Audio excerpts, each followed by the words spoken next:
Communications Coordinator. I am the Communications Coordinator at the Center for Applied Linguistics. Thank you for joining us today for this 30-minute webinar in our Critical Conversations Research to Policy and Proactive series. This year, our theme is Multilingualism Without Borders. We're examining spaces where multilingualism is practiced across, through, and around all kinds of borders and barriers. Today's webinar is Educating Transnational Students, Languages, and Identities Across Borders. We are recording this webinar and will post on cal.org after the event. The Center for Applied Linguistics is providing this event as a public service. However, the views, thoughts, and opinions expressed belong solely to the presenters and do not necessarily represent the views of the Center for Applied Linguistics.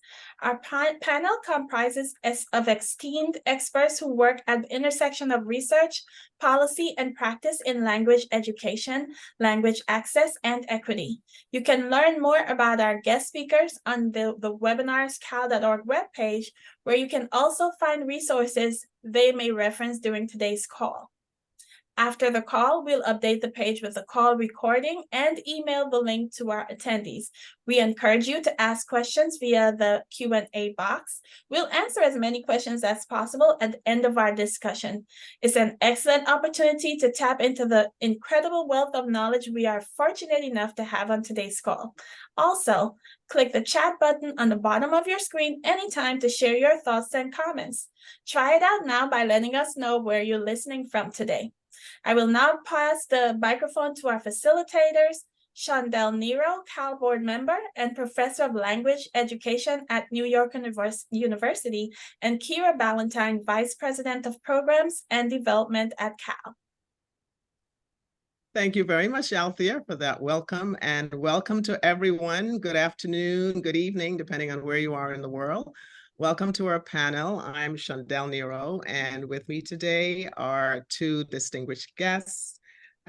First, Professor Patricia Sanchez, who is Professor and Chair of Bicultural Bilingual Studies at the University of Texas at San Antonio, and Professor Tatiana Klein, who is Professor of Bilingual Education and TESOL at the City College of New York, and also the professor there in part of the City University of New York. And we also have Kira, my co-facilitator, Valentine, and staff at the Cal board. So welcome, everyone. I'm going to go ahead and pose the first question to both of the panelists, and I guess whichever one can start first. And the question is, when we think about multilingual learners, we often think about immigration and immigrant families, but in your work, you use different terms for talking about students and learners, about movement across borders. So could you share why you use those terms and why it's important to introduce that framing in educational spaces? So, Patricia, you want to go first? Yeah, I'll go ahead and start. Hi, everyone. Just to give you a little background, I myself am a transnational adult now, and I was a transnational kid, even though I didn't know the word for it. I grew up in El Paso, which is right along the border of Juarez, Mexico, and my parents were both from Chihuahua, Mexico, and we would travel as often as we could, maybe during our school holidays down to Chihuahua. That's about a 6-hour car drive. And then when I moved to California to get my PhD, I met young women who were doing the same thing, 20 years later, but they're in California, in the San Francisco Bay Area, and either flying or driving back to Jalisco. So that's kind of how my interest emerged in this field of transnational studies. And so that's something I think is really important to kind of change the language of how we speak of immigrant kids, that so many today, and the work I did happened 20 years ago, but even more so today, kids who are coming from other spaces, or their parents are maintaining ties to those countries of origin, or the countries of where their families are from. So in the literature back then, and probably still today, we'll talk about a transnational social space. So the kids' world is not just literally like their home in El Paso, but it can be thinking about their grandma's house back in Chihuahua, right? So that's one term, the transnational social space, that they're living a transnational life. In my case, I also lived a transborder life, that we were working class and would cross the border every weekend to go to Juarez to buy groceries, get haircuts, get dental work done because it was too expensive for us in the US. But another term that other researchers talk about is emotional transnationalism.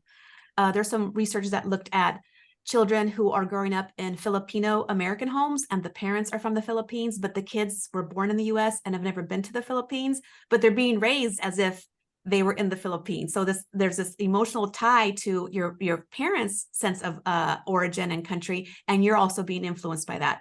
So I think that, with all the rapid technology, rapid transportation, we can physically be a part of these two communities, or we can just maintain that connectivity, right? So I think it's just kind of being amplified, definitely even more today with all these, modernizations. Right, exactly. Technology allows that. Tatiana? Yeah, and I'll just add a little bit onto that because I think that frames it so beautifully, Patricia. But basically, I think it's important, and as the question states, like multilingual learners are not always immigrants, right? It's not interchangeable. So I think I work with the CUNY Initiative on Immigration and Education, and that is one of our grounding principles, right? That we can't always use the word interchangeably because many of our multilingual learners in the United States are US born. However, even if they haven't left the United States, their lives can cross borders in metaphorical ways, in very powerful ways, even if they physically don't cross borders or are not allowed to cross those borders, right? In my own work, I have used the label, and of course, all labels are problematic, right? We can tear them apart, and as we do in academia. But the one that calls me the most is transborder, because in that way, we can talk about multiple borders. Obviously, geopolitical borders are the ones that come to mind the most, but students cross cultural borders, and you don't even have to cross geopolitical borders, right? You can go from Texas to New York, and it's like a whole nother world, right? There are linguistic borders that they cross. There are educational borders and educational systems. So there's so much there. So yeah, I think the terminology is important. It's never quite, we like to put things in boxes and neat labels, and it's always messier than that. But I think it is important to think about what terms are we using and why. Exactly. Kira? Thank you both. So thank you for framing the terms and introducing to some of us, these might be new terms or new ways of thinking. And I want to ask you, Patricia, thinking about this sort of more nuanced understanding of students' lived experience, could you talk about how it has relevance to educational settings and what educators might need to think about? Yeah, I think as educational researchers and practitioners, definitely in the last 20 years, we've been taking up that term more. But to understand that, like, the experiences your students may be having at home, and even right now when Tatiana was talking about these borders, like there's even this sense of crossing a border from leaving your home and going to your school because of the languages that are being spoken at home, and kind of the belief systems or the work the kids are doing in terms of being even language brokers. And I think sometimes that, the US system of schooling, because it was built on this model of a factory, and we have to get kids in and kids out, and there's definitely a lot of pressure on teachers to produce on these, high stakes tests, that we don't really see the whole child, the whole family, like the whole concept.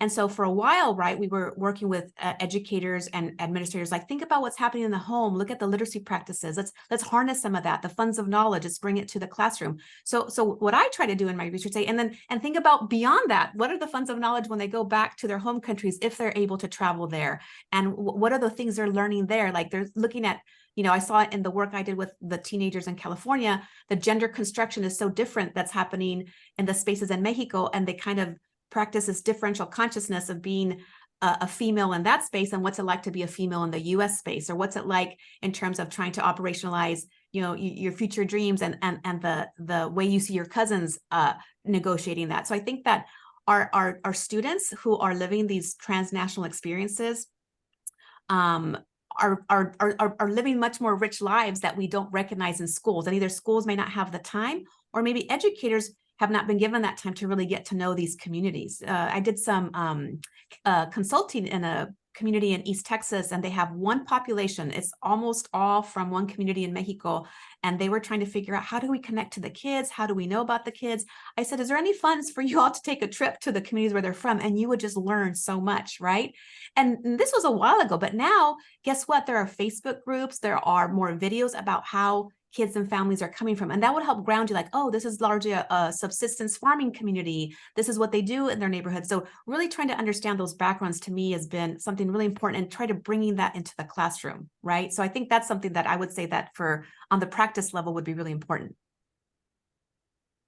Yeah, and speaking about practice, I know, Tatiana, you have used a lot of your work is aimed to provide resources for transnational, transborder students. So can you share with us some of those resources and the ways that teachers or educators may use them to welcome students? Yeah, absolutely. I think the work that we do in academia when we write journal articles or books is very important, but how does that reach the people that we're trying to impact the most? So something I've really worked hard on is to make the work that I do multimodal and accessible to people across borders, across languages, across age groups, and across educational levels. So my work that I've done with transborder, transnational students has also been between the US and Mexico.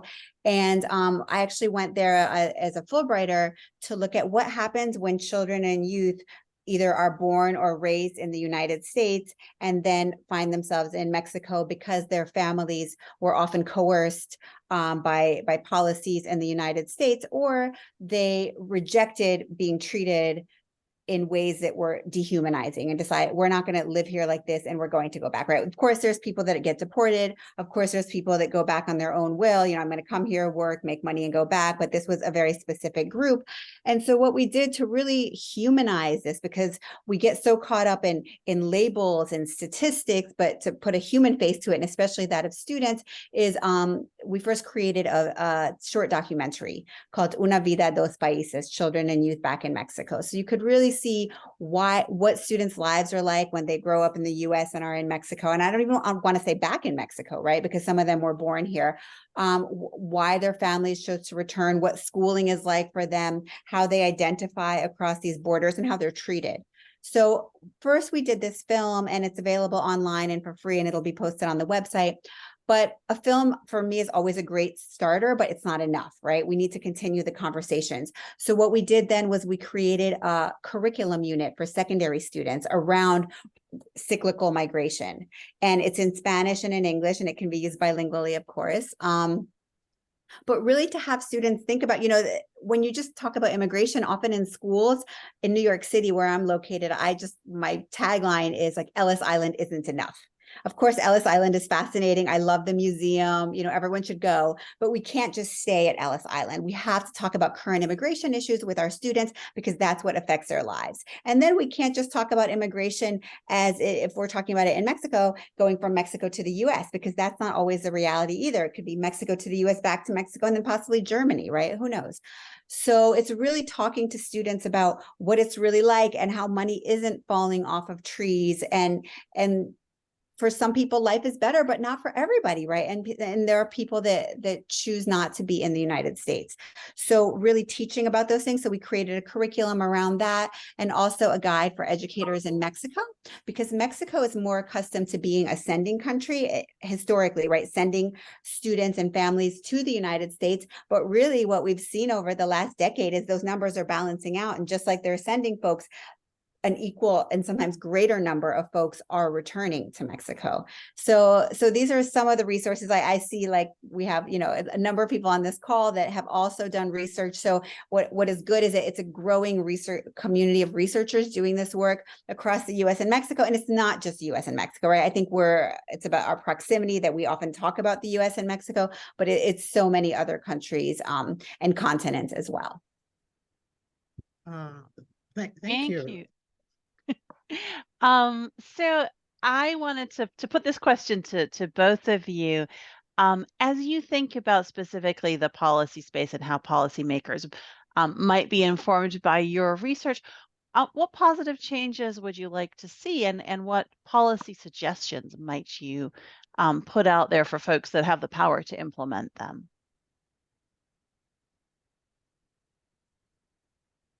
Yeah, who's I going- think, yeah, thinking about this, again, my work has not really separated that the transnational children and families are tied to some kind of immigrant context. So, it's still frustrating to me about the home language surveys about kids and how their language sometimes is like their language less, because they're like, my own kid showed up as 30% knowing Spanish and 40% English. So they were considered languageless. They don't have a language at age 4. So I feel like sometimes just really kind of taking a humanized approach to this, like, okay, there's another language happening in the house, and how does this going to now determine their entire pathway, right? Or even thinking about, like, in these different transnational homes, there are kids with mixed status family members, right? Where maybe the parents are the ones who don't have a documented status, but the children are, and that can create all kinds of stress in a household and tension. Or even when you're going to register your child. So I think, to me, the transnational experience, again, because I do tie it a lot to this immigrant background, it's just kind of the broader issue of what we are or not doing with our immigrant kids, thinking about the schooling system that kids are coming from in different spaces. And yet in the US, I've never seen a district that does like an orientation to parents, like how, when you go and register at the district or at a school, they don't say, here's a video you can watch, or here's a handbook that explains in your language how schooling is different from your country. We've never done that. We don't have kind of a welcoming orientation to families who are living this experience. And so I just feel like we are behind in that sense, and we're not leveraging sometimes all that the families are bringing to the schools. I just want to give a really quick example of what Patricia talked about, is how we welcome families, not just their children. I've been working through the CUNY Initiative on Immigration and Education with a school in Rochester, New York, the Children's School of Rochester. And they have this parent family actually literacy program. I think the family piece is really important, especially when we talk about immigrant communities, right? Because what we think of as just parents is not always the case. And they bring them in, they, of course, they do things like ESL classes or computer literacy, which is important, right? What the families need to know. But they also have this time where they actually go into their children's classrooms and spend time just seeing what they're like, engaging in the same activities that their children are doing, so that they can see, like, oh, this is what schooling is like here, right? Because if you grow up in a very rigid, different kind of school system, it's even hard to conceptualize what it's like. And, like, I don't have children, but when people do, like, I often hear, like, how was your school day? And they're like, fine, right? So you don't get like too much juicy stuff. So really going into the classrooms, and I thought that was kind of like a beautiful example. And it's not hard, right? It's just setting up the structures and making families feel welcome. Dos Puentes Elementary School in Washington Heights, they do something called Family Fridays. And every Friday, and this is not just for immigrant families or new arrival families, but they create an activity, or the families are welcome, and they do some kind of lesson together or something that, but of course, every student's families can't be there, right? So then it's about, how do you create a community and a student doesn't feel left out, but you're working together and getting to know other children's families. So I love that idea of schools being open places and transparent to what's really happening. Something else that, we talk about all the time, but we need more bilingual education in this country. Like, this is like, we're just on repeat saying the same thing over and over. But this is the reality, because we cannot prepare children to live in the city, state, or country where they currently are. We don't know where they're going to end up. I think we just have this idea that they're here, they're going to stay here. And no, they're going to go to Mexico, they're going to go to Ecuador, they're going to go to DR, they're going to go to Korea, right? And that way we can prepare them, which country they're in, to be multilingual, to be multiliterate, right? And it's not just about the languages, it's about the culture and how we learn across those languages. So I think, that's an old drum that we're beating, but it somehow, I think we take one step forward, one step back, and we always end up in the same place. So those are a few. I have other ideas, but I'll stop there. Yeah, and we see that. We had a speaker here yesterday at NYU, Laura Sensi Moreno, talking about this monolingual frame that we operate in. And the only way you're going to get more bilingual schooling is to disrupt the whole frame of, people only speak one language. And, it's a very Anglo way of thinking of the world. So I think the point about bilingualism or multilingualism as a starting point would force us to think more and prepare better for welcoming. You know, you talk about having these welcome things, but it requires that educators know something about the sending countries where the students are coming from. So that requires some intentional knowledge beyond our own physical borders to shift policy. And what do you think your work would bring, either of you, to policymakers and hopefully help us move forward, at least on the policy front? I guess, like, again, it's just this rigidity of how we see students, right? I think we always are saying that students are so unique and dynamic, and they have each their own, gifts that they bring to the classroom, right? That's, I think, definitely been taught in pre-service programs and in-service programs. But I think that with transnational kids, we still have this deficit view. You arrive on our doorstep, so you're already deficit because you don't speak English. And yet, here are kids who might be learning about currency systems in two countries, the politics in two countries, the upheaval of whatever's happening back there affects them here. They're thinking about the weather in more than two places. Like, has that? So they have so much almost like hidden knowledge that we're not tapping into, this whole transnational funds of knowledge. And I feel like we're not leveraging that, definitely at a younger age. But once they get to high school, we're saying now add that foreign language to go to college. Now add, this idea of studying abroad, where it's like, hey, these kids have kind of been living abroad in their whole spaces this entire time. And we're not leveraging that knowledge and tapping into it, where we're changing curriculum, where we're thinking like, these are our leaders, because they already know. They could be our next diplomats. They could be our next, state leaders, because they know how to work the diplomacy of these border spaces, metaphysically and physically. And I think that we don't leverage that or tap into it or really speak of it in those terms, because we're pressed for this other model and pressed for time, that we're trying to force them into this other track and not really embracing this, all that they bring with that, and kind of like what Tatiana was saying about just all the multi-sidedness that children in transnational spaces bring. And I'll just add, it's not the what, it's the who, right? Like with bilingualism, it's not what like speaking multiple languages, anyone will say is great, but who speaks them, right? What is their racial background? What is their ethnic background? What is their migration background? What is their socioeconomic background? And I think it's the same thing with migration, right? When somebody from the US, from upper middle class, perhaps white background, does a study abroad, wow, right? It's like they do a semester abroad. That's amazing. You're learning so much, or you're learning a new language, you're learning. But when our students who don't have those, who are just moving because of necessity, right? Survival sometimes, then that's looked at as a deficit. So the same phenomenon, whether it's language, whether it's migration, it's not the what, it's not the phenomenon, but it's who, right? And how those people are viewed from the white listening audience, right? As Jonathan, Rosa and Nelson Flores would talk about, that's something else we have to be aware of. It's not only is how we're viewing these students and through what lens. All right, thank you. I want to bring in a couple of questions from our chat as well, just some questions from the audience. And so the first one I want to ask you, somebody is asking about the application of the terms transnational and transborders to students specifically. Should educators or teachers prompt students to think about themselves using those particular terms, and what might the benefits be of that?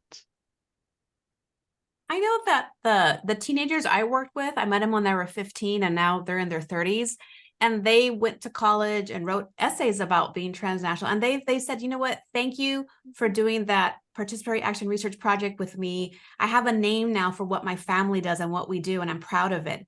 Like, I've always enjoyed it, and I've learned so much growing up in the Oakland, Richmond area of California, but traveling back to my grandma's little home in Jalisco, where, they would take, small bits of like wood and light up the boiler to heat up the water, and, do very kind of, agrarian practices with their grandma. And so I think that, to me, introducing the terms are important for students, and they can decide if they want to adopt them or not. They don't have to, but it's just like, do you know that there's researchers out there who talk about how you live. And that's what I was explaining to them. They go, oh, you care about how I live, or you want to interview my grandma? So it's kind of like, oh, and they ended up presenting at conferences with me about this. And we ended up writing a children's book about this that Scholastic published, and they ran it for about 10 years, from 04 to 2014. And I have a PDF copy of it. And so I don't mind sharing that if you email me. But they also felt there was a lot of invisibility, that they would miss school sometimes to go on these trips, and that the families would cover up like where they were going. So I just think that, I think it's important for us to see that kids can have a decision and to have some language, and then they can decide if they want to adopt it or they can modify it, right? But if we expose them to stuff that's already out there, why not? They can decide, well, I don't like that term, miss. I'm going to be Mexicana and I'm going to call myself that. That's fine. But these exist out there, they're circulating. Right. And the point is not even so much the label, but the fact that their knowledge and their experiences are being validated. That, exactly. I see. Another question I have here, and I think this is somebody that's thinking just about sort of, classroom, maybe classroom management, or thinking about like across the students in the class, asking, does it make sense for kids to make presentations in class about where they're from, even if they're from the same origin? Yeah. So one of our grounding principles in CUNY is that migration can be traumatic. And I think we're seeing that right now. It's happening all over the globe. So I think first, we shouldn't force anyone to share about their immigration background. We should make it an option. I think the way you start these conversations, especially with young children, is through children's literature, right? There's so much beautiful literature out there. And then if students want to share, and sharing could be journaling or drawing a picture in a journal that the teacher will see. It can be sharing with their small group. It can be showing something to the class. It can be making a video. But I think, and even if people are from the same place, I mean, many of us, Shondell and I live in New York, right? But our experiences can be so different. Even our homes are so different. So I think that's fine, because that shows the nuance, right? That everyone who comes from this one place doesn't just eat this and go here and, listen to this kind of music. So I think that's fine, but I do think we need to be aware of what students are dealing with, and be very careful in how we invite them. We create spaces, but we don't force them, because there's a lot behind migration because of forces that push people and really create difficult situations for them. All right, I think we have time for one more question. And we have someone in the chat pointing out that sometimes in conversations, Black Latinos and Black immigrants from Africa or Haiti, for example, they might get lost in the conversation. And so making sure that Black immigrants or Black transnational folks are included in the bilingual conversation. The question is there a way to address this intersectionality? And do you think it's a problem, or is there a sort of invisibility there, or perhaps not? What I think that, right, you as an educator in the classroom want to have a delicate way of addressing all these different identities, right? And maybe in some homes, one identity is valued over another, or, we have all these terms that sometimes our own families call us because of how we look. I think that as a teacher, that's something that we should harness, that we're a facilitator. Like if I bring in a book, like Tatiana was saying, that might talk about some of these experiences, we're talking about the book, not about the kid, right? Tell us about your life and your home, but you have another text, or there's a lot of research online. Like recently there was a podcast done here in Texas about Black Mexicans and their history in Texas, coming from the Seminoles, and how that's developed into this sort of, Afro-Mexican identity. And I think that sometimes when we say like, oh, wow, there's groups historically here like that, or in Latin America, these communities exist in these places, and almost making it like an intellectual study, then I think students would be more open to learn about themselves too. Oh, it is valid enough for us to learn about it in the curriculum, that we can also study how we are. But I think that bringing up these nuances, because if we're not bringing it up in a place that's kind of a safe space where we're trying to talk about it in a calm, educated way, children are going to be probably talking about it on social media, somewhere else. And why not create the space, because it exists out there already. But I think it is important for us to even bring in these other texts that students can learn about and see and be validated. Absolutely. And let me just give a shout out. I see Patriana is in the house. She has a new book coming out, Black Immigrant Literacies, where she talks exactly about the intersection of language, race, and culture, looking at Caribbean and African Black immigrants. So that's a book that will be coming out next month. So by Patriana Smith. And it's a great place to, continue to have this conversation about the intersectional identities of trans-border students. Mm-hmm. All right. Thank you so much for joining us today. This was certainly an interesting conversation. This concludes our presentation today. We do hope you enjoyed. If you look in the chat, there is a survey. Please let us know how we've done. We'd like to thank our guest speakers and facilitators. We appreciate you being here, and we hope you enjoy the rest of your day. Thank you. Thank you all for coming. Bye. Bye. Bye. Great. Nice.